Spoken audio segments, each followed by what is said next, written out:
And so when I talk about partnering, that's what we would think about maybe, because I know that up in Onslow County, you just have a sorter right now, but they're thinking of upgrading it.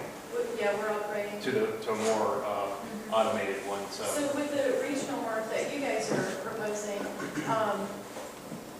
what other counties are you looking to come in and bring their materials to that regional market? I mean, we just think just locally Brunswick and Pender. Okay. I mean, you know, whatever is. I know you guys don't want to starve yours, but anyway, you know, I just think down here, you know, Columbus County or going west, you know, who knows? I've heard anywhere, you be the expert, I've heard anywhere for small, less expensive MRFs, it's 10,000 tons a year minimal to break even. They want 30,000 tons. Are those numbers you're hearing now? I know the one in Horry County, which is totally automated, which you described up in Raleigh, right. is totally automated. And like I said, it was an $11 million materials recovery facility, and they made 1.8 million, netted 1.8 million last year. So the economy's really good, and they're doing well. So and they're 17,000. At 17,000. Yeah. Okay. So those numbers. And they could get more. Sunoco uses a lot of their own feedstock, so it's like a double exact. They make the material packaging. Just one more question. You had a slide here that said that there was a best coastal North Carolina in terms of Pender. Is Pender? Yeah. Okay. Yeah. Very interesting. And that can be, the numbers can be, they're very squishy numbers. So you sort of have to preface that. It could be a year-to-year thing. Some counties would include, I don't think they still do, but we still catch them doing it. They're not doing it all by accident, but there'll be 100 cars, and they're 100% recyclable cars on it. So that tonnage gets added in lopsided some numbers sometimes. And that's also really interesting because, you know, we have pay as you grow, and we operate on an enterprise fund just like Hanover County does. We have our own landfill, we have our own MRF, but Pender County actually does not do the pay as you grow. They tax their citizens. So it's interesting to see that they're the best because if I live in Pender County, I can throw as much away as I want to. And I don't have to recycle It's at all. part of the population. The population is so small, relatively speaking, to us and even Onslow County. Yeah, you know, it's tricky. I mean, there's counties that are doing, you see the Orange County, there's mountain counties also that they're not throwing anything away. It's sort of just evaporates. It might be the C and D. It's a big. You're exactly right. The numbers just get sort of flip-flop. And I like Pender County's, you know, they have something that we would love to have, and that's manned drop-off sites. Yeah, it helps. We have Yeah. 11 man sites. Yes. That's always, that can be a double-edged sword. We talked to lots of rural counties in the South, and they, depending on how it works and how it doesn't, it's almost always a huge boon to recycling. Could you explain that? What is a manned drop-off? So the convenience centers you have here, they're just, you walk in and you just sort of sort. And 2 o'clock in the morning. Anytime. And there's nobody there, and so we depend on the citizens to be conscientious and separating it. So we found some incredible things in there that aren't recyclable. We found our aluminum bins empty, and aluminum is $1,500 a ton. Dave was going to say something, I think. Yeah. I was going to say, the ones who haven't recycled in Hanover County, you go to, say, an Elks Lodge or someplace, a big parking lot, and there's about maybe 4 or 5 steel bins, they call them dumpsters. And little old ladies have got to lift the paper way up and throw it through an opening and get it in the dumpster. It's very hard to do when the dumpster's even half full. But those are the 7 sites that New Hanover County uses. We would like to see that system replaced by curbside recycling, which would be a lot more convenient for our residents. In other words, the person has to drive a truck or a car to those dumpsters wherever they are.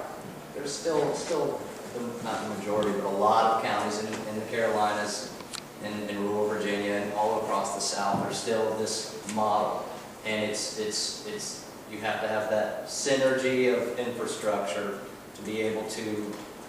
It should be very cheap, if not free, if not pay for itself, if you can get everybody involved, and that therein lies the rub. is trying to convert a spread out county to curbside. But we see it happen every day-ish, sort of. And so it's an absolute reality. And down here, more so than in some counties I see, it should be a reality faster, sooner than later for curbside recycling, definitely.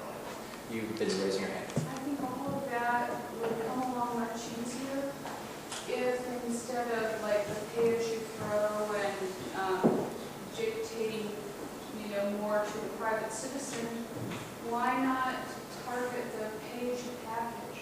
I think the reason we're 5% and 40 is that, unlike Europe and other countries, our packaging is just overwhelming. That's why the paper number is so big. It's all cardboard. And it shouldn't be that way. We're not in charge of that, but yet we're paying for that. Yeah. And if we didn't have that to deal with, certainly there's enough, legislative power to deal with that. It's amazing. I mean, we could go into a boutique recycling. You might. It's absolutely. We sit in on the meetings all across and in DC, and they're very big, scary lobbyists have, for the packaging companies. It's huge. Yeah. So you're probably preaching more or less to the choir, but you're absolutely right. We end up paying, all of us, collectively, some way or another, for that huge percentage, 50-ish%, sometimes it could be 60-70% of the waste stream of a certain area, depending on how you're slicing the pie. Could be packaging and C&D, depending on where you are, but that's a big one, and it's going through. Europe is actually still struggling with it. I was in Hong Kong, I think it was, or Thailand. They passed it, right? I mean, these island nations in Asia are getting there slowly. Every single one of them had to implement pay-as-you-throw alongside that. They were running out of landfill space, big issues. But you're absolutely right. That has to be part of that, and that's federal. Who's working on it? They're pretty big groups. There's pretty big groups. They're the usual suspects. If you Google it, then you'll find. There are some big organizations that some of the big companies are backing in order to do that. Nestle Waters is one of them. Yeah, the Nestle Waters guy was at the CRA. Yeah, so there are good corporate citizens out there that are doing the right thing. It's just a long time coming. And a lot of it's coming, it's because of our just non-domestic stuff. We aren't getting a lot of our goods from the U.S. or it's a big percentage starting to come from overseas, in case we didn't notice, and they've got to package the heck out of it. So it's a big, it's all kind of. You've got to stand out on the shelf at Walmart, right? Ian, your question? So, Les, you talked about the different size garbage cans as being sort of a gross form of pay-as-you-throw.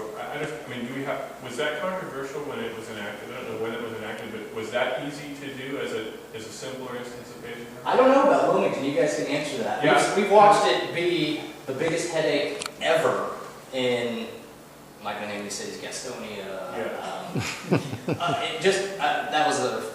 But they're all, every day you see a municipality enacting that upon themselves. We study the numbers and we see some neat, interesting decreases in waste. It's not quite, it goes 10% down and then it'll creep back up to a couple of percent reduction. But it's absolutely a step in the right direction. And that's cart. He's referring to the carts. You get to choose big or little if you have curbside garbage collection. Ideally, it was maybe beneath notice for many people. It just started I happening. want to say it was here a couple years ago in the city of Wilmington. You guys have had a choice. You can spend, I don't remember the numbers, $10 a month for a little one or $12 for the big one. So nobody chooses. There's some people here that mentioned that choose The the city small. of Wilmington says recycling is free. They give you a 11-gallon tub, it's red, and somehow the cost of recycling is buried in the overall cost of trash collection. That's absolutely. We go in and we'll pull budgets apart in municipalities, and it needs to be self-sustaining. Recycling has to pay for itself. So we help municipalities run those numbers. We're very good at that. But you can't pick up empty bins. That's step one. So rural or, the city of Wilmington CBD district, it can't be self-sustaining if you're going around spending money on trucks, people, and diesel to pick up empty recycling bins. So there always has to be that other thing, or at least, just tons of education, and it's just sort of a plea, please fill up the recycling bins or we're going to have to stop doing it. We see there's a recycling program that quits every week somewhere along the eastern seaboard. Are you saying there's like a density dew point sort of? And it's depending on how far away and how willing private and public entities are collected. Yeah. You're not going to get a lot of interest from the county or Sunoco to upgrade or build a MRF if they're not pretty certain that there's going to be a nice, steady, hopefully increasing stream of recycling. I think, disagree or agree. Les, let me follow up on that real quick. You mentioned that the big cart, little cart, that's not the only way to meter trash, is it? It's just the simplest form that I think people didn't appreciate as a version of pay-as-you-throw. And now we do it, but I wondered if when it was proposed, if people were saying, I'm never going to, that's what, I don't know what the circumstances were. You guys are on the list. There's a pretty huge list that would surprise you and it could be an overflow bag that has to be a special color. So you can fill up your 96-gallon tub, and then over that, you had to have bought a $2 bag or a sticker or a tag of some sort. That's also pay as you throw. Like, okay, and the city puts a check, literally, in their little state-level waste management report that just says we use pay as you throw, and they're absolutely right. That is pay as you throw. There's tons of ineffectual pay as you throw, most of which do just kind of enact, and it's who knew that I needed to buy another bag, because if you don't offend every single week, then the haulers aren't going to come, say, we're going to charge you for that one bag that one time. It doesn't make good customers at all. So most of those they're on the books, but they don't get enacted, a lot of them.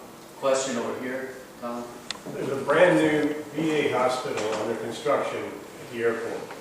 What would you fellows recommend with that facility? You mean the Medical waste, recycling, what would you do since it's brand new? there's a new hospital being built, and so how do they get rid of their garbage appropriately? We don't take, even when the waste energy plant's up, we don't take medical waste. That's great question. And I did not know the fact that he said about North Carolina being, I knew we had the biggest corporate headquarters from the largest incineration company. I think it's here. At least they have a pretty good presence here. I didn't know we took all that medical waste in. So you'll have a good, less expensive method than if you didn't have the local presence of a medical incinerator, but that's a have to. That's a law. That's driving on the right side of the road. You've got to do that appropriately, I think, and you're just going to have to pay what the going rate is.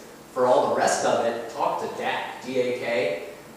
She was at CRA, the Carolina Recycling Association, last weekend at the symposium in Brunswick County. They're a zero waste company like Subaru, Toyota, Nestle is headed that way. So all they do is pay a lot of attention to everything they use, and they have a tiny little dumpster for this huge plant. It's amazing, but it takes pretty much two people's full-time job at that big facility. If you make somebody the owner of it, you're going to do a good job. So the hospital can just have somebody that is on staff. That's a commercial thing. That's any commercial building at all. You know, when we're throwing these numbers out, we're mostly discussing residential garbage. As we keep going back to, the commercial garbage is a lot of our waste stream. Those private entities have to be incentivized somehow, if it's not from the goodness of their heart, to do the right thing. And it's going in the right direction. But DAK, she goes